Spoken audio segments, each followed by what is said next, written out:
President Trump was asked today if he would consider new gun control laws. In response, the president brought up Chicago once again and the man who confronted the Texas church shooter. The city with the strongest gun laws in our nation is Chicago. And Chicago is a disaster.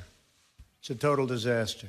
Just remember, if this man didn't have a gun or a rifle, you'd be talking about a much worse situation in the great state of Texas. Thank you.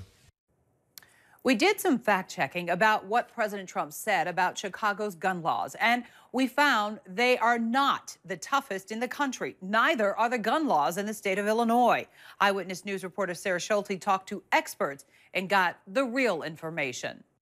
Chicago's violence has been a President Trump talking point for years. In Chicago, which has the toughest gun laws in the United States. Chicago is out of control. I don't know what they're doing in Chicago. Chicago, as an example, toughest gun laws in the United States. But his claims are not true. California probably has some of the most stringent gun laws in the country. They control all personal transfers, all firearms are registered, they don't allow assault weapons. Besides California, New York, New Jersey, Connecticut, Colorado all have more restrictive gun laws than Illinois.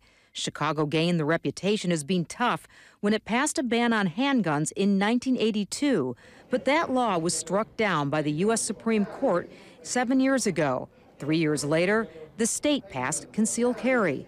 Despite Chicago's gun violence and the nation's mass shootings, getting gun laws passed in Illinois, a blue state, remains an uphill battle. There's lots of measures out there, both in the congressional level and here in Illinois, that can and will do that. But we need the political will to do it. While a gun dealer licensing bill may be brought up for a vote in Springfield, a ban on assault weapons is not likely to come up during the current session.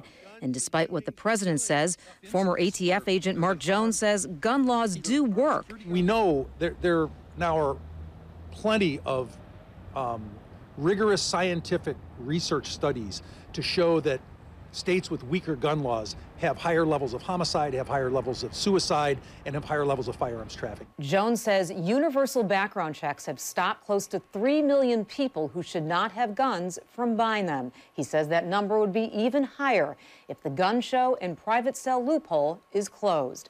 In the media center, Sarah Schulte, ABC 7 Eyewitness News.